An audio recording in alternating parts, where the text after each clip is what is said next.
اچھا آج آخر نشست سے تو میں کوئی وظیفہ نہیں پوچھتا، لیکن مجھے یہ بتا دیجیے بطور مجموعی لوگ اس سیگمنٹ سارا سال کسی نہ کسی حوالے سے تذکرہ ہوتا رہتا ہے، کبھی کبھی لوگ بڑے مایوس ہوتے ہیں کہ ہمیں وظیفہ بتایا تھا یا ہم نے یہ کرنے کی کوشش کی، پڑھنے کی کوشش کی، پر دعا قبول نہیں ہوئی، نہیں ہوا، یہ نہیں ہوا، وہ نہیں ہوا، تو کیا ایسے لوگوں کو کیا جواب دیں؟ میں کبھی کبھی آپ سے رابطہ بھی کرتا ہوں جب لوگ بتا رہے ہوتے ہیں کہ کسی نے یہ پوچھا ہے، کسی نے، لیکن ظاہر ہے ہر وقت آپ کو زحمت دینا نہیں اچھا لگتا، تو آپ بھی بتا دیجیے کہ کیا کہیں ہم ایسے لوگوں کو؟ نمبر ایک بات یہ ہے کہ میرے پاس نا دارالافتاء میں بھی کئی لوگ آتے ہیں. اچھا تو اچھا کوئی ایسا ہوتا ہے جس کو ایک مرتبہ آپ نے وظیفہ دیا کام ہو گیا اس کا. کوئی ہاں ایسا بھی ہوتا ہے بار بار آ ہو کر ہی نہیں تنگ رہا. کرتا ہے، ہو ہی نہیں رہا، میں چیک کرتا ہوں کچھ بھی نہیں ہے، تو میں سمجھ جاتا ہوں پھر کہ یا وہ دل سے نہیں پڑھ رہا یا کچھ معاملات ہیں. اس سے میں یہ کہتا ہوں کہ بھائی اب تم جانو، رب تعالیٰ جانے. میں نے یہ کلام پڑھنے کے لیے دیا، سب کو فائدہ ہوا، آپ کو نہیں ہو رہا، آپ اللہ کی بارگاہ میں توبہ کیجئے، اللہ کی بارگاہ میں کچھ کوتاہیاں اپنے سامنے رکھیں اور اس سے ذرا عہدہ برآ ہو جائیں تو انشاءاللہ یہ معاملہ آپ کا ہو جائے گا. کئی مرتبہ ایسا بھی ہوتا ہے کہ انہوں نے توبہ کی، جو معاملات تھے ان کو دور کیا، صحیح کیا، تو اللہ رب العالمین نے ان کے حالات کو پھیر دیا. مثال کے طور پر بنی اسرائیل میں ایک مرتبہ قحط پڑا، تو صحیح ہے. ان میں روایت یہ تھی کہ وہ بیابان میں جاتے، جنگل میں چلے جاتے اور اللہ تعالیٰ کی بارگاہ میں استغفار کرتے. موسیٰ علیہ السلام بھی ہمراہ ہیں. صحیح ہے.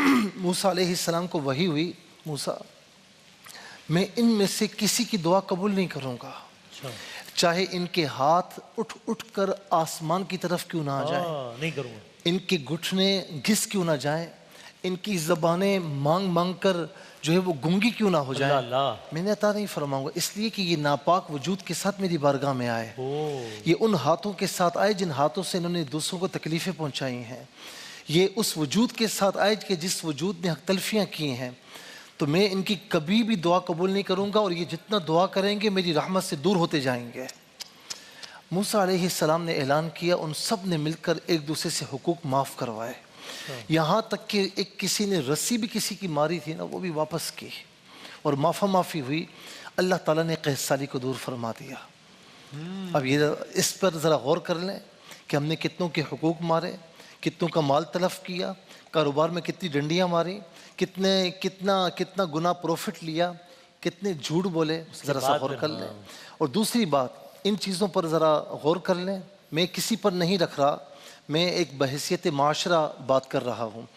دوسری بات یہ کہ ان چیزوں سے ہٹ کر، یعنی ان سے آپ عہدہ برآ ہو جائیں. جب بھی دعا مانگے نا تو یا ربنا یا ربنا یا ربنا 3 مرتبہ ضرور کہہ دیں. ٹھیک ہے. کیونکہ جب بندہ کہتا ہے نا یا ربنا، ایک فرشتہ وہاں متعین ہوتا ہے. جب تیسری مرتبہ کہتا ہے، مستدرک کی حدیث پاک ہے، جب تیسری مرتبہ کہتا ہے یا ربنا، دل سے کہتا ہے، تو فرشتہ کہتا ہے کہ بھائی اے بندے، اے رب کے بندے، رب تعالیٰ کی رحمت متوجہ ہو چکی ہے، اب جو مانگنا ہے مانگ لے. واہ واہ، جزاک اللہ.